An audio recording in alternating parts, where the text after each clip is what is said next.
She was left alone with newborn twins until a widower found her in the desert and took her home. The wind had teeth that morning, not the kind that bit and left, but the kind that stayed and gnawed. She walked against it with one twin bound to her chest, the other cradled in a threadbare sling that pulled heavy on her shoulder. The baby, on her chest, whimpered once and then went still, too tired for protest, too cold to cry. She didn't think anymore. Her mind had dulled into rhythm, step, drag, breathe, step, drag, breathe, until even breathing felt borrowed. The sky was a pale blank thing, no clouds. Just that desert hush, the kind that feels like the world's waiting for something to die. Blood had dried beneath her skirt days ago. She could still feel the dampness that wasn't there anymore, a ghost of pain left behind. It clung to her, thighs, to the insides of her knees. She didn't remember when she'd last bled, not really. Time was strange now, like a river broken from its course. The babies had come in the middle of night, silent but breathing. That was all she'd prayed for, not for safety, not for help. Just breathing. He hadn't even looked at them. The man, who made her carry his name and kneel at his feet. When she bled onto the floor of his cabin, when her cries echoed across the rafters like something wild dying, he had lit his pipe and turned away. She'd named the children after no one. She had no one. Just syllables she whispered like spells to keep them alive. Her boots cracked where the soles had split. Sand bled into every wound on her feet, but she didn't slow. A crow passed overhead, not calling, just flying. Even that sound might have broken her. She saw the tree before her knees buckled. It wasn't much, just a crooked mesquite with roots half exposed like bones in dry dirt. But it was the first shadow she'd seen in miles. She crawled toward it, not thinking about what might be in the sand. Snakes, scorpions, her own death. None of it mattered. She sank into the dirt, knees first, then palms. The sling slid from her shoulder. The baby in it gave a tired grunt, then fell quiet. She checked their chests, one hand trembling, still rising, still falling, still hers. A tear fell then, just one. She wiped it away with a hand that smelled like milk gone sour. She couldn't feed them. Her body had stopped giving. She'd started walking when she realized she had nothing left to give.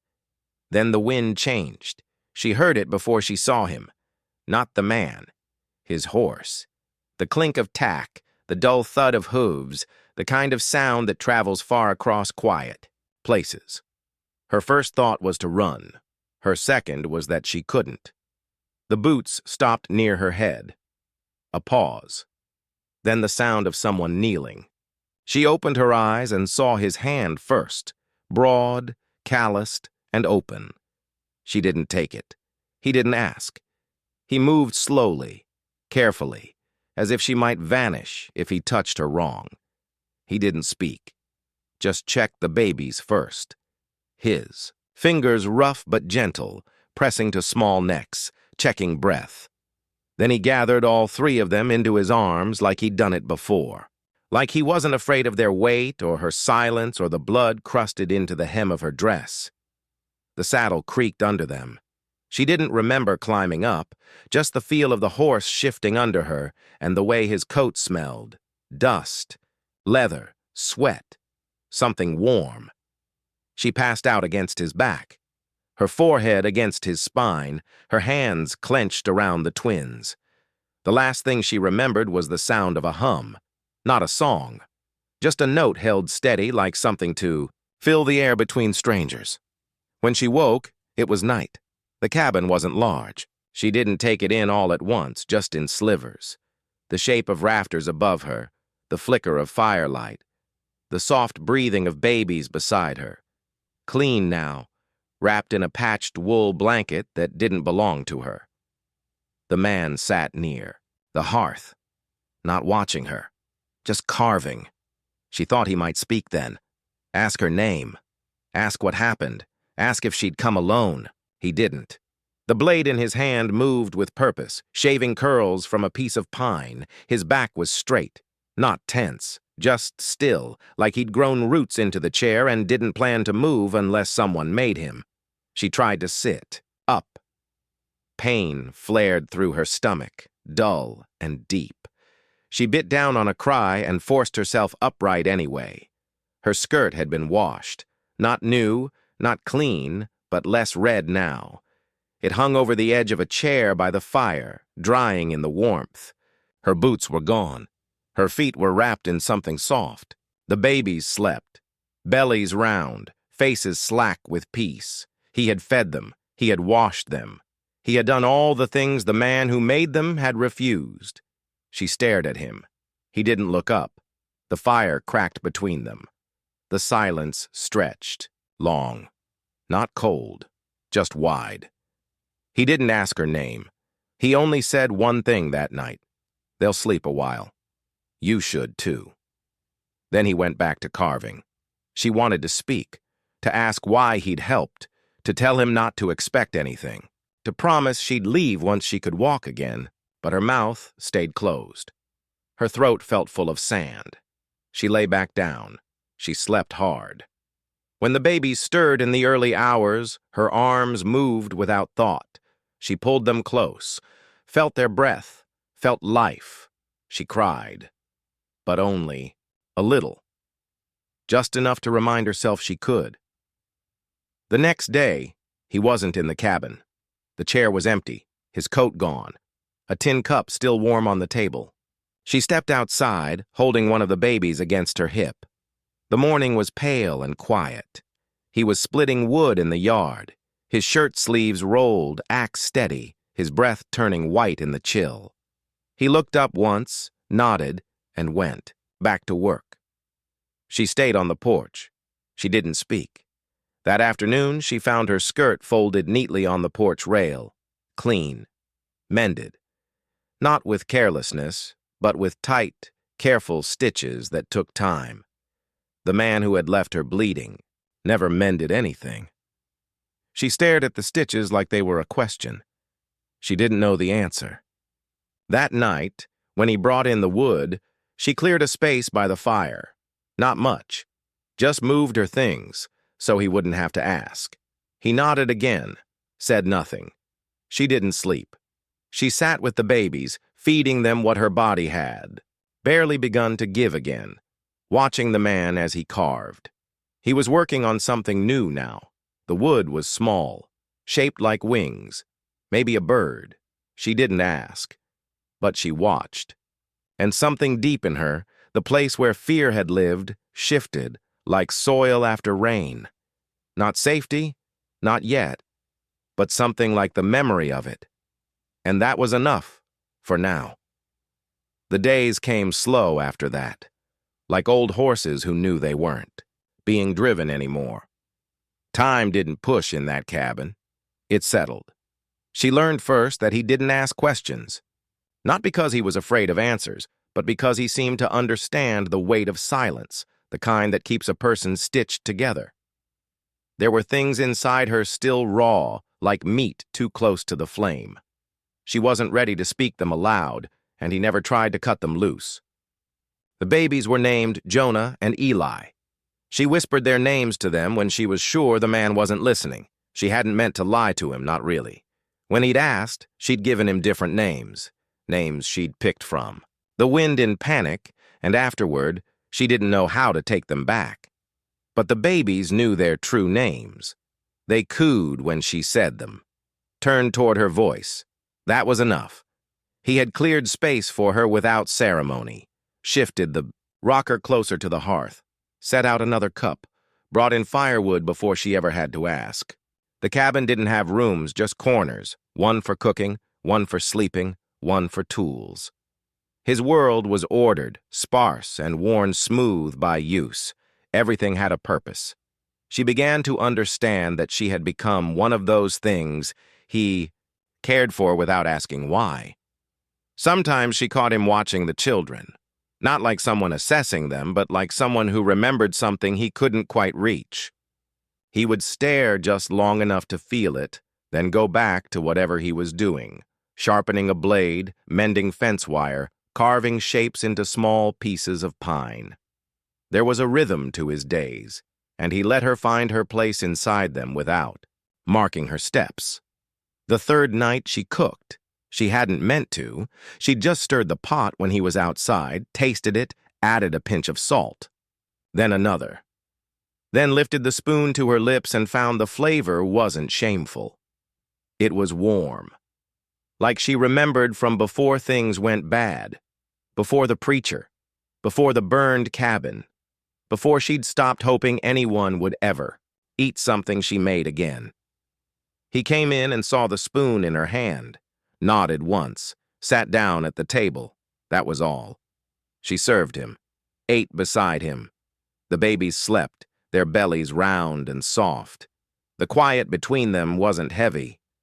It was restful. Later, he stepped outside and smoked something that smelled like cedar bark and old paper. She watched him through the window, his shape broad against the starlight. He didn't look back. In the mornings, he rose before light. She'd hear the scrape of boots on the floorboards, the gentle clink of tin against wood.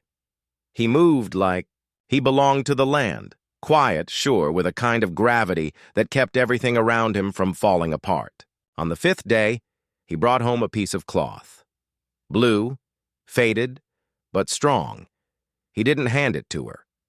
Just left it folded on the table beside the carving knife and walked away.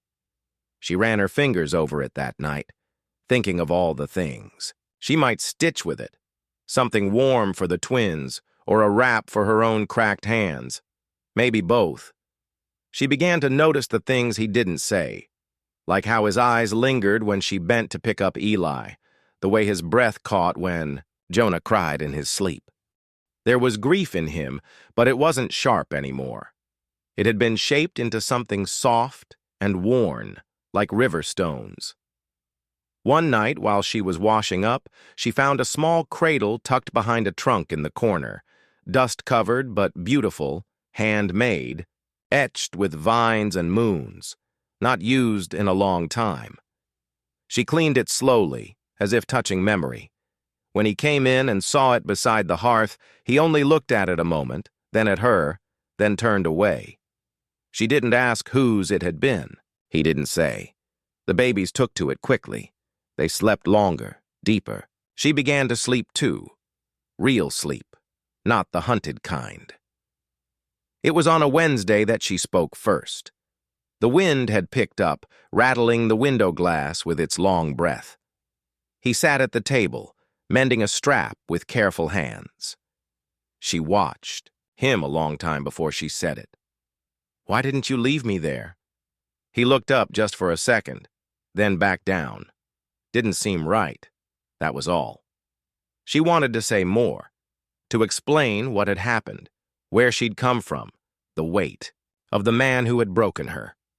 But the words tangled like thread in her throat. She swallowed them down. He didn't press.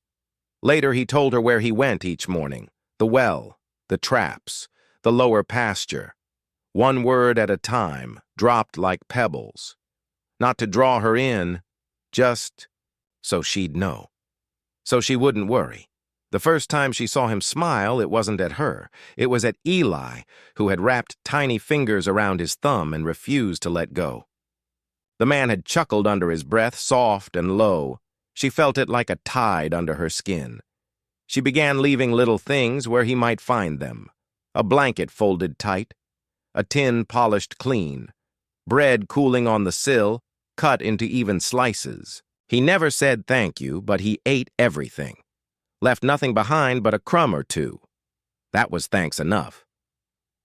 She asked his name one morning when the light came early through the slats in the window. He said Calder. Just that.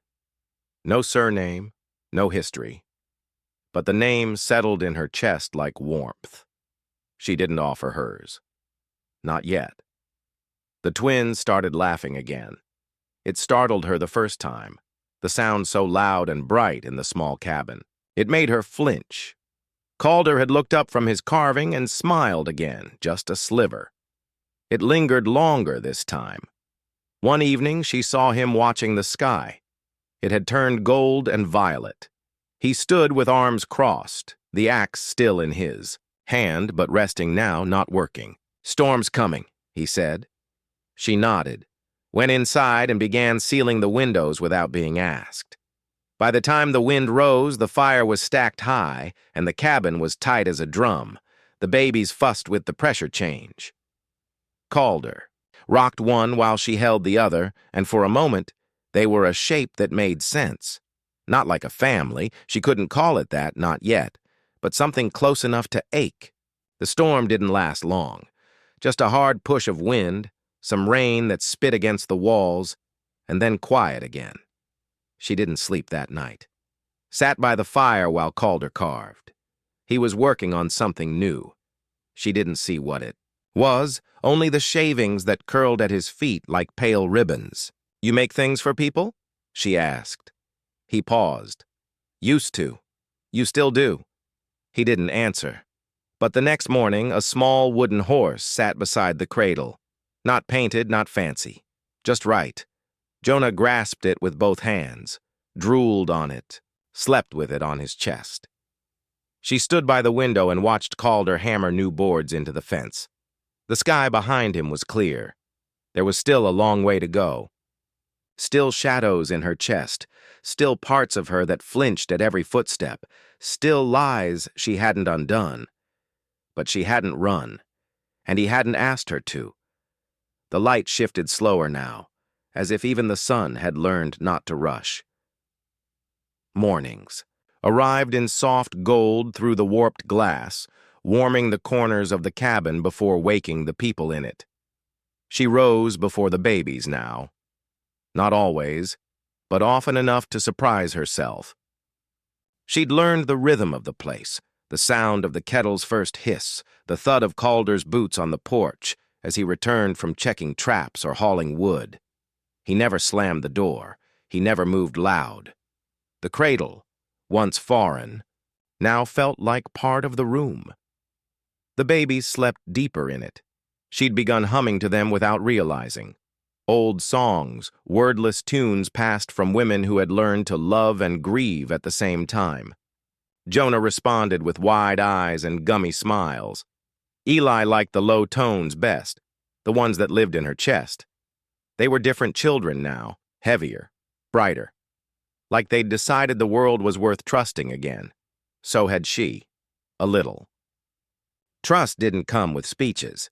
It showed itself in smaller things, the way she left the door open while she washed clothes outside, the way Calder fixed the roof's corner without her asking, the way he built a second shelf in the pantry, even though they didn't yet have enough to fill the first.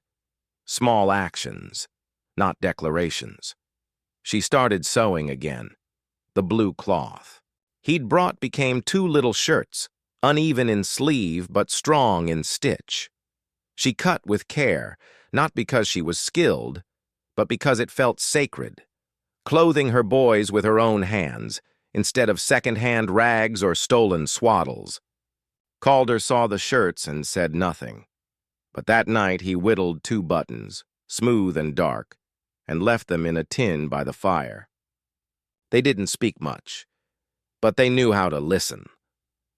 It was late afternoon when a stranger came. She saw him from the window riding slow up the path, dust on his hat, a squint in his eyes. Not the man she feared, not the one with fire behind, his teeth, but someone familiar with danger. She knew the type. The look of someone who scanned everything like a weapon might rise from it. Calder opened the door before the man could knock. She moved the babies to the back corner, quiet, watchful. They spoke in low tones. Nothing tense, but nothing friendly. The man asked if Calder still had the mule. Calder said no. The man said, "Shame?" Then mentioned something about needing a place to rest. Calder said, "Not today." The man looked past him, saw her in the shadow. His eyes lingered too long. "That your woman?" Calder didn't answer. "Pretty thing," the man said. "Not cruel, not lewd, just careless." Calder stepped out onto the porch, hands still at his sides, but the way his body stood said, "Enough."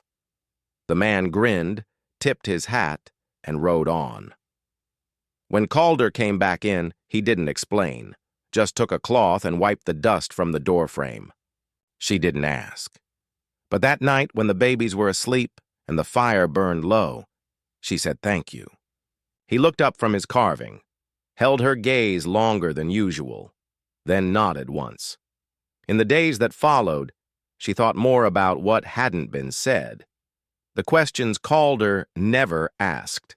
The pasts they both kept folded away, like clothes, too worn to mend. She sometimes wondered what had broken him. There was grief in him, sure. But not just grief. Loss with shape to it. The way he walked around the cradle at first, careful not to let his eyes linger. The way he carved birds more than anything else, as if wings meant something he didn't say. She found the gravestone one afternoon, not hidden, just far enough from the cabin that no one stumbled on it by accident. A woman's name. The dates were short, younger than she'd expected. Beneath it, carved softer than the rest, were two tiny flowers. She didn't mention it when Calder returned that evening, but she made stew with the last of the good potatoes and left his spoon turned toward him. That night, the wind rose. She stayed awake, staring at the ceiling. Her thoughts turned again to the man who had hurt her. She hadn't seen his face in weeks, but he lived under her skin like a bruise that hadn't faded. She'd taken the boys and run, thinking she might die on the way. Maybe she had, a little. Maybe this was what it felt like to wake in a new skin. Calder stirred in his sleep. A sound, not fear, but something close. She almost spoke, almost crossed the room. But the moment passed, and so did the wind. The next morning, Calder handed her a wrapped parcel. She opened it to find a wooden spoon, carved with a curved handle that fit her hand exactly. She didn't say anything. She just cooked with it that night. The babies started crawling soon after. Jonah first, then Eli in slow mimicry. The cradle became a pen. Calder built a small fence for them from old crates. It didn't keep them in for long, but it gave her time to sweep, time to breathe. One morning, Calder left before sunrise and didn't return by dusk. She paced, fed the boys, stepped outside once, then again. The sun dipped behind the hills like a curtain falling on something unfinished. When he finally came back, his sleeve was torn and blood marked his forearm. She froze. He shook his head before she could speak. Old trap, rusted metal, my own fault. She cleaned the wound in silence. He didn't flinch. When she was done, she tied the cloth tight and didn't move her hand. "You need to be careful," she said, the words brittle. "I know, I mean it, I know." They didn't talk more that night, but when she checked the door before bed, she found it bolted. Not because he feared what might come in, but because he knew she did. She dreamed of her, boys as men, taller than her. Safe. Free. She dreamed of Calder alone in a winter field, the wind pulling at his coat, his face turned to something she couldn't see. She woke before dawn, breath caught in her throat. Outside, the first frost had come. The windows wore silver at the edges. Calder was already up, stacking wood by the hearth. He didn't notice her at first. She stepped closer, a blanket around her shoulders. He looked at her and gave the faintest smile. Worn, but real. Cold coming.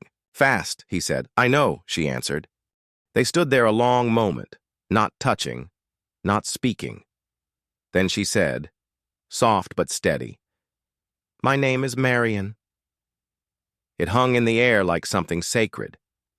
He nodded once, said nothing. But the next morning, her name was carved into the underside of a new stool by the fire. Just small. Just enough. The hills had gone dry again. The wind brought dust that clung to the windows and left a taste of rust in the mouth. Calder said it might be the last dry stretch before the snow, and Marion believed him. The animals moved. Differently in the drought. Quieter, slower, waiting. She noticed other things, too. The silence had changed. It no longer wrapped the cabin like a blanket. It stretched thinner now, like fabric worn at the elbows. The babies felt it. Jonah grew restless at night. Eli cried more easily, as though something unseen pressed too close to the edge of the world they'd built. She began to keep her shawl near the door and her ears sharper than before. Calder felt it too. She could see it in the way he walked now, more alert, less measured.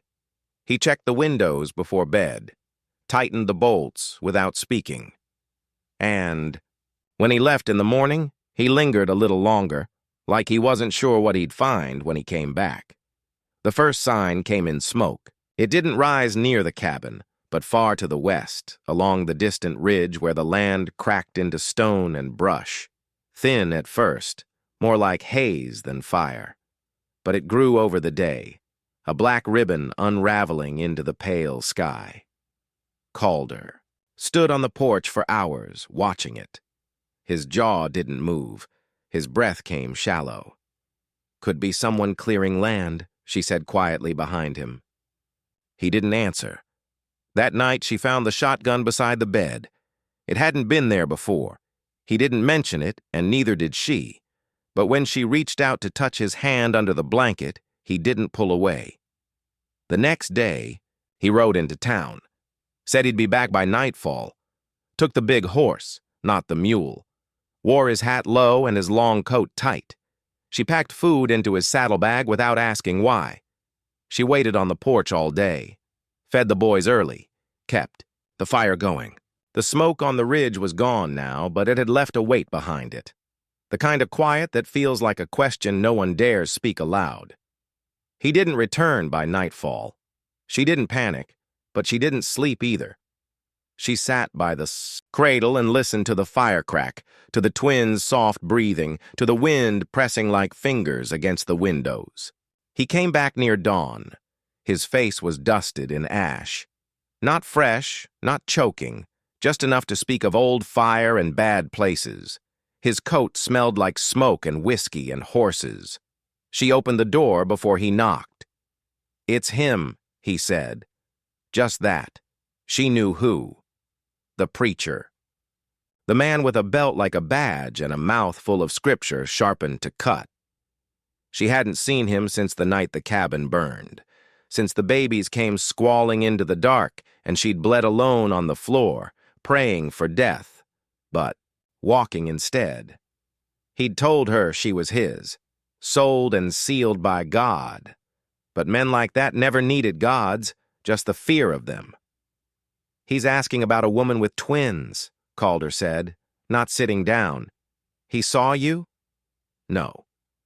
"But he's looking hard." "Paid someone to ask at the store." "Described you wrong." "But not by much." Her mouth went dry. "Will he come here?" Calder's eyes didn't blink. Eventually. She sat then, not because she was tired, but because standing felt like it might shatter. Her. She didn't cry. That part of her had emptied long ago. What lived in her now was older than tears, something tight and cold and waiting. "We should leave," she said. "No." She looked up. "You've run far enough," Calder said.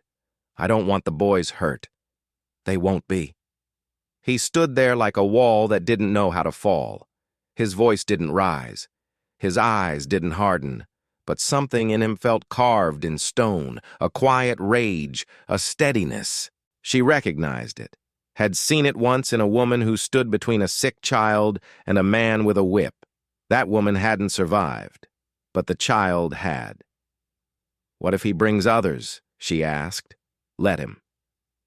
That night she sat up while the boys slept. Calder worked at the table, sharpening a blade he hadn't touched in months. It wasn't for hunting.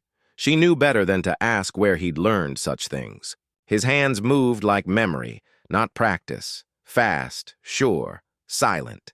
She made a plan in her head. She would take the boys and run if it came to that. Leave in the night. Leave Calder, too, if she had to. She hated the thought. It burned her, but the thought of Eli with bruises or Jonah silenced forever was worse. She would not let them grow up afraid of footsteps, but Calder, as if he could hear her thoughts, turned to her then. "They're yours," he said, "but they're mine too. Now." She blinked. Her breath caught on something tender and raw. He stood, crossed the room, and took the spoon she'd left on the shelf, turned it over in his hand, then placed it gently on the table. "He'll come," Calder said, "and he'll find what's waiting." She didn't answer. Couldn't. But that night, she slept beside him. Not close, but not far. She woke just before dawn, the world still dark. Jonah whimpered once and then quieted. Outside, the wind had shifted. It carried the scent of horses, of men, of fire. Calder was already dressed. She rose, wrapped the boys tight, held one in each arm. "Go to the back room," he said. "There's no lock. There doesn't need to be." She wanted to argue, wanted to scream, but something in his voice made her obey. She didn't hear what happened outside, only silence, then a shout, then a single shot, then nothing. She clutched the boys tighter. The door creaked open, and she waited for a voice, for a step, for the ending she'd always feared. But it was Calder. Blood on his sleeve, dust in his hair, breathing hard. "It's done," he said, and something inside her, something twisted and clenched for so long it didn't remember how to move, finally let go. The blood dried fast in the desert air. By the time the sun pushed over the hills, it was already dark on Calder's sleeve. He didn't say what happened out there. Marion didn't ask. There were no marks on his skin, no limp in his walk, just the quiet set of his shoulders, the steady way he moved through the house, checking the windows, placing wood on the fire, touching the cradle as if to count what hadn't been lost. Marion stood near the stove, the babies heavy in her arms, both watching the man they'd come to trust. Eli blinked up at him. Jonah yawned so wide it pulled a smile from her mouth. Without asking, the room had changed in just an hour, felt older, deeper, quieter in a way that didn't come from stillness, but from something having passed through it. Calder finally looked up. He won't come back. His voice was steady, but something lived. Beneath it, a current of grief, of memory, of rage cooled just enough not to burn. She didn't press him. Some men needed to speak after bloodshed. Some needed to forget. Calder was the kind who buried things under the roots of trees and let time turn them into silence. She moved to him, slow. Not afraid, but cautious, like stepping into deep water. When her fingers touched the back of his hand, he didn't flinch. "Did he say anything?" she asked. Calder nodded, looked toward the door. "He said you were his, that the babies were his blood." She closed her eyes. Not because it hurt, but because it no longer did. The fear had always been there, coiled beneath, her ribs like a second spine. She'd lived with it so long she hadn't realized what it would feel like to let it go. "And you? What did you say?" Calder's jaw tensed, then eased. "I said blood doesn't make a father. Staying does." The stove crackled. The wind pushed against the walls again, but it sounded different now. Less like a threat, more like the sigh of something passing. That afternoon they buried what was left, not near the house, not with reverence. Calder didn't mark the grave, didn't offer prayer. He just worked in silence, the kind that suited him, while Marion stayed behind with the boys. She sang to them softly, one of the old cradle songs she barely remembered, a tune made of repetition and comfort. The kind of song women passed down when there wasn't anything left but hope. She thought he might not come back for a while, that he might need space to carry whatever he'd done alone, but he returned by dusk, carrying nothing but a coat that smelled of ash. He hung it by the door and washed at the basin, scrubbing hard until the blood turned to pink rivulets in the dirt. She handed him a towel. He took it. Their fingers brushed. That night they ate beside the fire. Not much, just bread and stew, but it was the kind of meal that settled in the belly and made the silence feel earned. Calder leaned back in his chair after, watching the flames like they were telling a story only he could hear. "I didn't kill him right away," he said.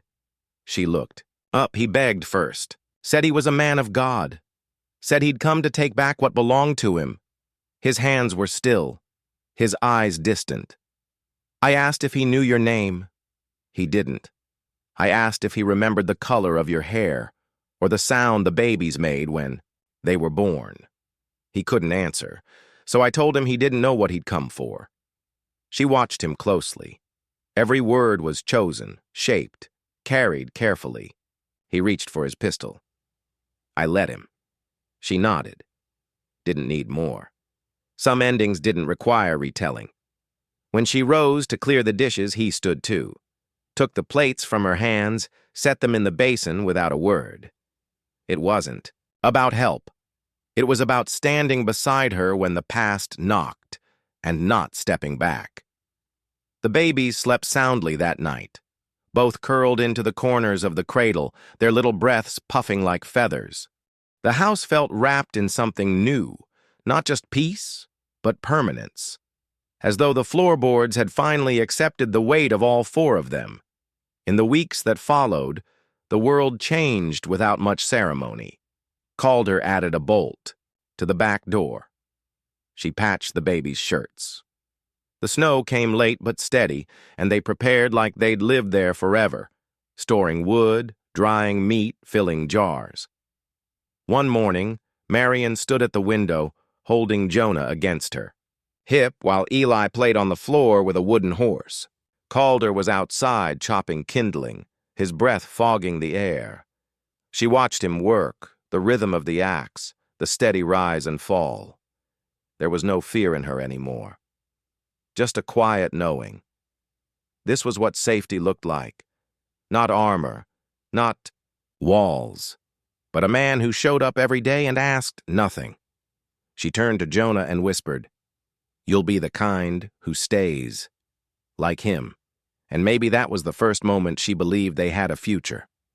Calder came in that afternoon with a splinter in his palm. She took his hand without asking, sat him by the fire, and pulled it out with slow, steady fingers. He didn't wince, just watched her face, as if trying to memorize it. "You never told me her name," Marion said.